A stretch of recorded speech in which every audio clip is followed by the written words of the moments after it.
నిన్న మాధవ్ ఆంధ్రప్రదేశ్ బీజేపీ రాష్ట్ర అధ్యక్షుడు ఆయన కొన్ని సంచలన వ్యాఖ్యలు అయితే చేశారు. అందులో ప్రధానంగా ఏంటంటే త్వరలోనే ఏపీ రాజకీయాల్లో సంచలనాలు చోటు చేసుకోబోతున్నాయి అనేది చెప్పాడు. దాంతోపాటు లిక్కరు శాండ్ ఇవే కాదు అనేక కుంభకోణాలు ఉన్నాయి, వైసీపీ చేసిన కుంభకోణాలు చాలా ఉన్నాయన్నమాట కూడా చెప్పాడు. ఇప్పుడు దీంతో ఒక రకంగా ఊహాగానాలు మొదలైనవి. ఎందుకంటే బీజేపీ రాష్ట్ర అధ్యక్షుడు ఈ వ్యాఖ్యలు చేశాడంటే త్వరలోనే జగన్ కి మూడబోతుంది, జగన్ బిగుస్తుంది అనేది వార్తలు వస్తున్నాయి.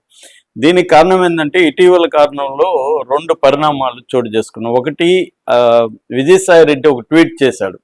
అదేంటంటే కోటరీ మాటలు చెప్పితే బుక్ అయిపోయేది వాళ్ళే, కోటరీ వాళ్ళు తప్పించుకుంటారు, మీరే బుక్ అవుతారు అన్నట్టుగా. అంటే జగన్ ని నువ్వు కోటరీ మాటలు నమ్మి కోటరీ చెప్పినట్టు వింటే నువ్వే ఇరుక్కుంటావు, వాళ్ళు ఎస్కేప్ అయిపోతారు అన్నట్టుగా ఆయన ట్వీట్ చేశాడు. రెండవది, మిథున్ రెడ్డికి ఈడీ నోటీసులు ఇచ్చింది.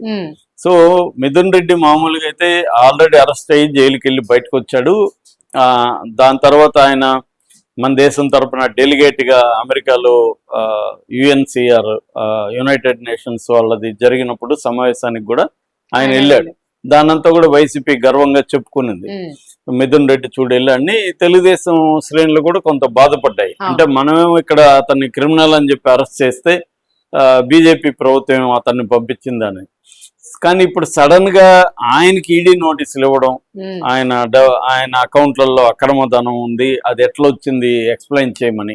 ఈడీ అంటే ఎప్పుడు ఎంటర్ అవుతుంది? మనీ లాండరింగ్ ఉంటే ఈడీ ఎంటర్ అవుతుంది. ఎన్ఫోర్స్మెంట్ డైరెక్టరేట్ అనేది బేసిక్ గా పిఎంఎల్ఏ చట్టం కింద పనిచేస్తుంటుంది. పిఎంఎల్ఏ చట్టం అంటే prevention of money laundering act. So money laundering అంటే ఏంటి? డర్టీ మనీని వైట్ మనీగా చేసుకునే ప్రాసెస్ ని మనీ లాండరింగ్ అంటారు. సో అంటే అన్అకౌంటబుల్ మనీ, ఆ మనీ పెద్ద ఎత్తున వచ్చినట్టుగా తెలిసినప్పుడు ఈడీ నోటీసులు ఇస్తుంది. అలాగే మామూలుగా ఈడీ ఏంటంటే అన్ని రకాల వాళ్ళకి ఇస్తూ ఉంటుంది ఈడీ. ఎందుకంటే ఐటీ డిపార్ట్మెంట్ ఫైండ్ అవుట్ చేసినప్పుడు కొన్ని ఖాతాల్లోకి ఏదో ఎక్స్ట్రా మనీ వచ్చినట్టు కనబడుతుంది అన్నప్పుడు ఈ మనీ ఎక్కడి నుంచి వచ్చింది, దీనికి సోర్స్ ఏంటి, దీనికి ఐటీ కట్టారా లేదా, ఇవన్నీ ఈడీ అడగచ్చు. సో ముఖ్యంగా విదేశాల నుంచో లేకపోతే కొన్ని సస్పిషియస్ కంపెనీల నుంచో వచ్చినప్పుడు అడుగుతారు. ఎందుకంటే మిథున్ రెడ్డి కూడా బిజినెస్ మ్యాన్, ఆయనకు అనేక రకాల బిజినెస్లు ఉన్నాయి. ఆ రకంగా కూడా ఆయనకు వచ్చి ఉండొచ్చు. రేపు ఎక్స్ప్లెనేషన్తో సాటిస్ఫై అయితే ఇబ్బంది లేదు, లేదా అడుగుతుంటారు. సో కాకపోతే ఏంటంటే ఇప్పుడు ఒక వార్త వైరల్ అయ్యేది ఏంటంటే జగన్కి ఇప్పటి వరకు మోడీ ప్రొటెక్షన్ కనబడుతుంది. ఎంత లేదన్నా జగన్ ని మోడీ కాపాడుతున్నట్టే కనబడుతుంది. ఎందుకు కాపాడుతున్నాడు, మోడీకి ఏంటి లాభము అనుకున్నప్పుడు మోడీ వైపు నుంచి మోడీ ఆశించే ఎవరైనా రాజకీయ ప్రయోజనాలు ఉంటేనే చేస్తారు. పర్సనల్ గా జగన్ పట్ల ప్రేమ, చంద్రబాబు పట్ల వ్యతిరేకత లేకపోతే వైస్ వెర్సానో ఉండే అవకాశం లేదు. గతంలో ఇదే మోడీ జగన్ ద్వారా చంద్రబాబును అరెస్ట్ చేయించాడు అనేది అందరికి తెలుసు. చంద్రబాబు అరెస్ట్ వెనుక జగనే కాదు, జగన్ వెనుక మోడీ ఉన్నాడు. మోడీకి ఇష్టం లేకపోతే జగన్ అరెస్ట్ చేసేంత ధైర్యం చేయడు అనేది అందరికి తెలుసు.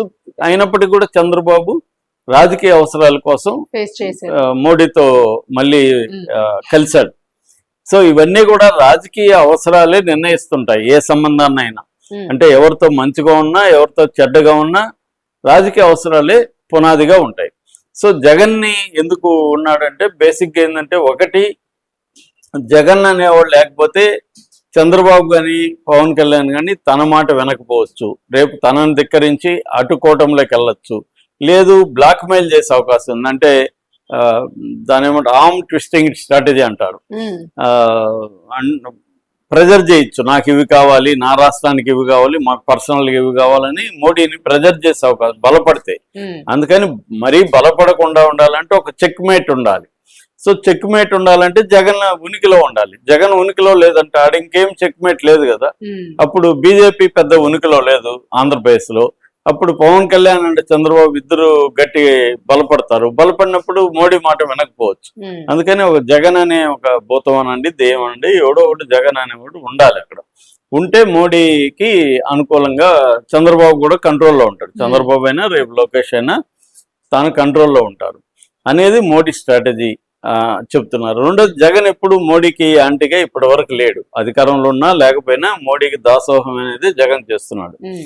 రెండోది జగన్ కూడా కంట్రోల్లో ఉండాలంటే జగన్ మీద కేసులు ఆల్రెడీ ఉన్నాయి కాబట్టి జగన్ కంట్రోల్లో ఉంటాడు. ఎందుకంటే అక్రమాస్తుల కేసులు సంబంధించి దాదాపు 20 ఛార్జ్ షీట్లు వేశారు ఈడీ అండ్ సిబిఐ. అది ముందుకెళ్ళలేదు వెనక్కి. ఇది ఒక విచిత్రమైన కేసు.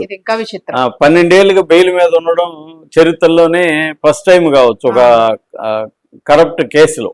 అంటే అతని మీద శిక్షణ పడాలి, లేదా అతను అక్విటల్ అన్న వదిలేదు. ప్రజలకి ఏదో ఒక భరోసా. అసలు ట్రయలే స్టార్ట్ కాకుండా సుప్రీంకోర్టు అనేక సార్లు ఏం చెప్పింది, హత్య కేసులన్నా తాచారం జరగచ్చేమో కానీ ఫైనాన్షియల్ ఫ్రాడ్ కేసుల్లో తాచారం జరగడానికి వీల్లేదు, ఆలస్యం జరగడానికి వీల్లేదు. ఎందుకంటే హత్యలన్నా ఎమోషనల్ గా ఇంపల్సివ్ గా చేస్తారు. ప్లానింగ్, ప్రతి హత్యలో ప్లానింగ్ ఉండదు. ఒక్కోసారి ఎమోషనల్ గా ఆన్ ద స్పాట్ కోపంలో కొట్టడమో ఇంకోటి చేసి చనిపోవచ్చు. కానీ ఫైనాన్షియల్ ఫ్రాడ్ ఎమోషనల్ గా చేసేది కాదు, ఆన్ ద స్పాట్ చేసేది కాదు, ముందుగా బాగా ప్లాన్ చేసుకొని పకడ్బందీగా చేసేది. సో కాబట్టి ఫైనాన్షియల్ ఫ్రాడ్ విషయాల్లో ఎటువంటి లేట్ జరగకూడదు, స్పీడ్ గా ఉండాలని సుప్రీంకోర్టు అనేక సార్లు చెప్పింది. అయినా కూడా తీసుకోవట్లేదు. ఎందుకంటే కేసులు అనేవి బీజేపీకి ఒక టూలు లేదా ఒక వెపన్ లాంటిది తప్ప బీజేపీ ఏమి అవినీతికి వ్యతిరేకమైన పార్టీ కాదు. బీజేపీకి కూడా అవినీతి ఉండాలి, అవినీతి చేసినప్పుడు తన కంట్రోల్లో ఉండాలి. అవినీతి చేయకపోతే ఎందుకు కంట్రోల్లో ఉంటారు వీళ్ళు? కాబట్టి అవినీతి చేయడమే బీజేపీకి కూడా అవసరం.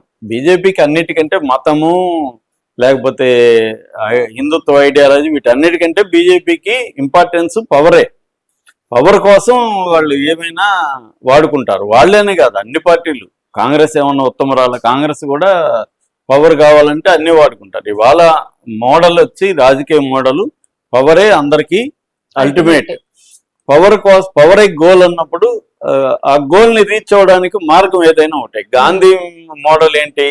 మార్గము, లక్ష్యము బాగుండాలి, మార్గం బాగుండాలి అనేది గాంధీ ఇది. కమ్యూనిస్టులు ఏంటి? లక్ష్యం బాగుండాలి, మార్గం ఎటైనా పర్లేదు, లక్ష్యాన్ని విప్లవం రావడానికి ఏమన్నా చేయొచ్చు అనేది కమ్యూనిస్టులు. ఇప్పుడున్న మోడల్ ఏంటి? గోలు బాగుండాల్సిన అవసరం లేదు, మార్గం కూడా బాగుండాల్సిన అవసరం లేదు. లక్ష్యము ఇది రెండు కూడా మనకు అనుకూలంగా ఉంటే చాలు. అది మంచివా చెడ్డం అనేది అనవసరం. ప్రజలకు అది మేలు చేస్తుందా కీడు చేస్తుంది అనేది మనకు అనవసరం. మనకు మేలు చేస్తుందా కీడు చేస్తుందా అనేదే ఇంపార్టెంట్ అనేది ఇవాళ ఉన్న పొలిటికల్ మోడల్. ఈ మోడల్లో చూసుకున్నప్పుడు బీజేపీకి రాను దేశంలో రాష్ట్ర ఎన్నికల్లో అయితే స్ట్రెంగ్త్ పెరుగుతోంది బీజేపీకి. మనం బీహార్ లో కూడా చూసాము, ఓడిపోతారు అనుకుంటే పెరిగింది. ఆల్రెడీ అంతకుముందు మహారాష్ట్రలో, గోవాలో అయింది. ఇప్పుడు ఏంటంటే ఇప్పుడు మొత్తం 5 రాష్ట్రాలు ఎన్నికలు ఉన్నాయి. అందులో ప్రధానమైనది తమిళనాడు, వెస్ట్ బెంగాల్. ఈ రెండిట్లో ఎన్నికలు ఉన్నాయి. ఆ రెండిట్లో బీజేపీ వెస్ట్ బెంగాల్ మీద ఎక్కువ ఫోకస్ పెడుతుంది. ఎందుకంటే అక్కడ కొంత ఛాన్స్ ఉంది, తమిళనాడులో ఛాన్స్ లేదు. అధికారంలోకి వచ్చే ఛాన్స్ ఆల్మోస్ట్ నీళ్ళు తమిళనాడు, కానీ వెస్ట్ బెంగాల్లో కొంత ఉంది కాబట్టి అక్కడ గట్టిగా పోరాడుతుంది. అక్కడ మమతా కూడా అంతే గట్టిగా పోరాడుతుంది. వాళ్ళిద్దరు టగ్ ఆఫ్ వార్ అక్కడ జరుగుతుంది. ఏదేమైనా గతంతో పోలిస్తే మొన్న 2024 ఎన్నికల్లో బీజేపీకి అదేదంటారు కదా, ప్రమాదం తప్పి కన్నులు లొట్టబోయిందని, ప్రాణం మిగిలింది కానీ కన్నులు లొట్టబోయిందని ఒక గుడ్డయింది. అందువల్ల ఇప్పుడు కుంటి అయిందని చెప్పొచ్చు. ఆ కుంటికి 2 కర్రలు అవసరం. ఆ 2 కర్రలు, ఒకరేమో నితీష్, చంద్రబాబు. ఇప్పుడు రేపొద్దున కూడా వాళ్ళకి కావాలనుకుంటే చంద్రబాబు అవసరం ఉంది, జగన్ అవసరం లేదు. అంటే రేపొద్దున ఏమన్నా చంద్రబాబు మీద తీవ్ర వ్యతిరేకత వచ్చి జగనే గెలవబోతున్నాడు అంటే మళ్ళీ అటు షిఫ్ట్ అవుతారు. కానీ ఇప్పటికైతే వాళ్ళు ఖచ్చితంగా చంద్రబాబు అయిపోయి ఉన్నారు. లోకేష్ ని పదే కలుస్తున్నారు. పవన్ కళ్యాణ్ కూడా పక్కన పెట్టి లోకేష్ కి, చంద్రబాబుకి ఇంపార్టెన్స్ ఇస్తున్నాడు మోడీ. అందువల్ల చంద్రబాబుకి ఏం కావాలి? జగన్ వీక్ కావాలి.